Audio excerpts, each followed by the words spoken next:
Hey guys, welcome back. We're on the back of our sheet and we're going to copy down some notes. So step one, we want to order our sides least to greatest. So 12 and 10, I'm going to rewrite 10 and 12. 8 and 6, I'll rewrite 6 and 8. If they're the same, they're already in order least to greatest because they're the same. 6 and 10, 9 and 9, and I'll rewrite this one 8 and 10.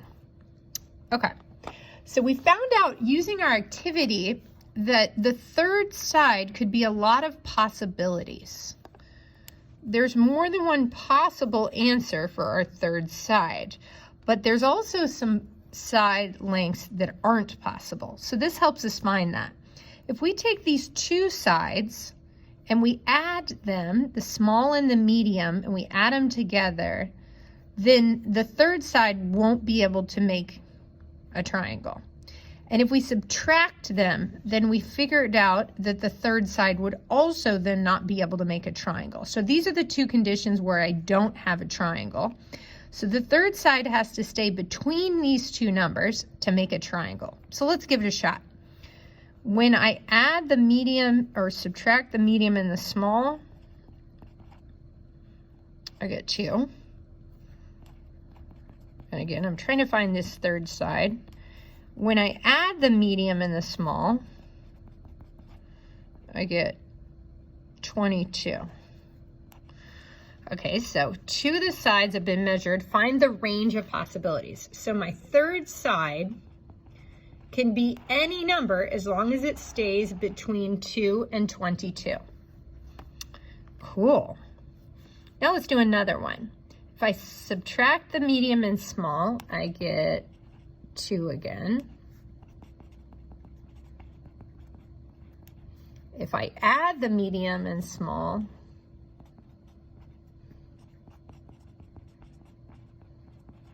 I get 14. So there's a lot of possible triangles we could build, but the third side has to stay between 2 and 14. Okay, let's try this one. 12 and 12. Who's to say who's medium and small, but 12 minus 12. Third side. 12 plus 12. So this is an isosceles triangle, and as long as the third side stays above 0, it will be a very tall, skinny triangle. And when it goes all the way up to 24, it is no longer a triangle, so it kind of goes splat. The legs are just too, that third side is just too long for the arms to reach. All right, so we're going to subtract the 2. To find the third side and add the 2.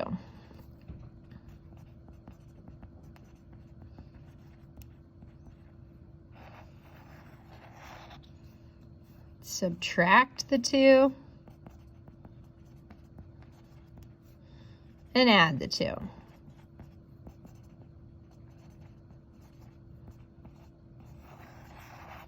Subtract the 2 and add the 2.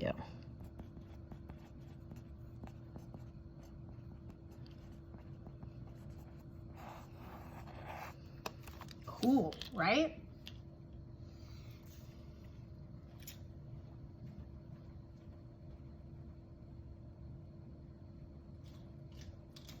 So now, let's look at our Hinge theorem. So this is the idea of the alligator mouth. So we have to find out the alligator. So it looks like the top of the alligator's mouth is 14, which matches this brother's top of his mouth is 14.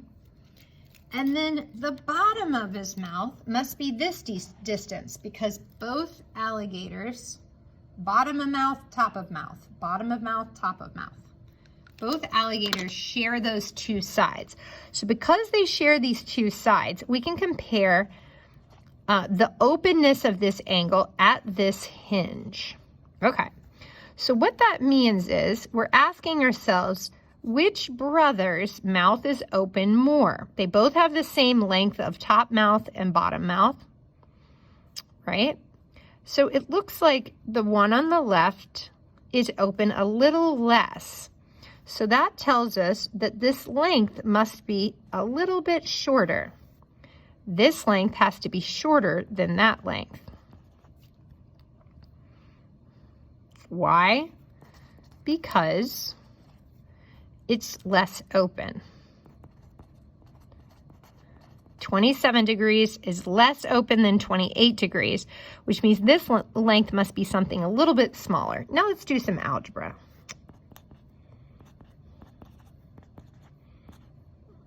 Okay, so we get x has to be greater than 3. And some people like me to rewrite this, so the alligator is trying to eat the x. So the alligator is trying to eat the x. There we go. X is greater than 3. So determine the possible values. Well, that does it. So an x of like a 5 or a 4 or a 6, those are all totally okay. But we can't let x be 3 or anything less than 3. Cool. Okay, now let's compare here. The top of the alligator's mouth is 18. Top of the alligator's mouth is 18. The bottom of his mouth is 12. Right? The bottom of his mouth is 12. So hopefully you're finding, this takes a little bit of technique, but you're finding that this is where the hinge is. So which alligator's mouth is more open? The one whose mouth is open 21 degrees or the mouth that's open 126 degrees? So you're saying, wow, okay, this one's open a lot more. So what that means is that x, the distance, the openness, since 21 degrees is less than 126 degrees, the opposite side, x, has to be less than the opposite side to the angle 26 at the hinge. You have to go opposite this hinge. Okay, now let's solve. So minus x on both sides, add 8 to both sides. We get 2x. Okay, so x is 4. So the alligator wants to eat x. Okay, so x is greater than 4.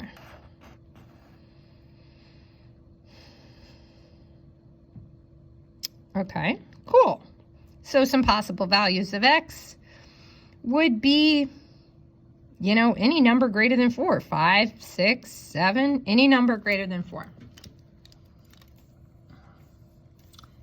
Now, these are similar to what we did on homework 15. So let's take a look. Which angles are base angles, that's a typo, for this triangle? So let's graph the triangle. -4, -3, -2, +2, +3, 0.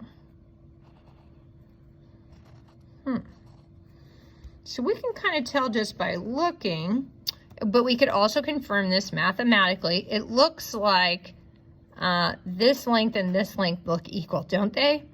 AB looks congruent in length to BC.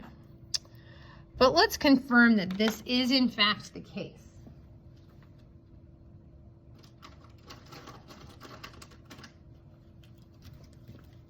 So if I get in my car and write 1, 2, 3, 4, 5, 1, 2. So the distance of AB is equal to 5 squared plus 2 squared, and take the square root.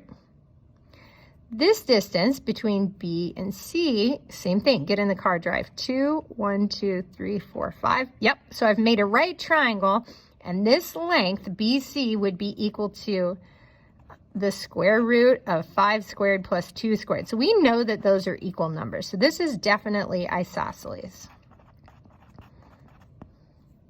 I can come up with a number here, though. That'd be 25 and 4, so that's the square root of 29. And last time I checked, the square root of 29 is equal to the square root of 29. That'd be some decimal 5 point something.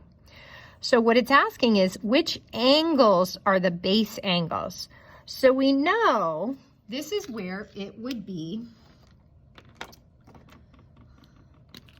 Right here is where you would be able to find the line of symmetry.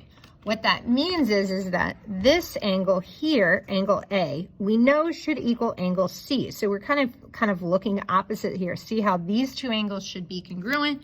Because that's definitely an isosceles triangle. Angle A has to be congruent to angle C because those are the base angles. Why? We have two equal sides, two equal angles in an isosceles. Okay, next one. We have 4, 3, 2, -1, -2, +3. Okay, so just looking at this, it looks scalene. Each length looks like a different length, but I can't be sure. I've got to double check, right? So this length, ID, is 1, 2, 3, 4, 5, 6. So that one is 6 units long. IG, well, I can't count, so I have to use Pythagorean Theorem. I go down 4 over 4. So this length would be down 4, so 4 squared, over 4, so 4 squared again, and take the square root. So that's the square root of 32. That's 6. What's this one here? So I went over 2, up 4. So this length, GD, would be the square root of 2 squared plus 4 squared. So all of these are different numbers. 6 is not the same number as the square root of 32, and it's also not the same number as 20. And if you're still not convinced, I can use my calculator to prove it.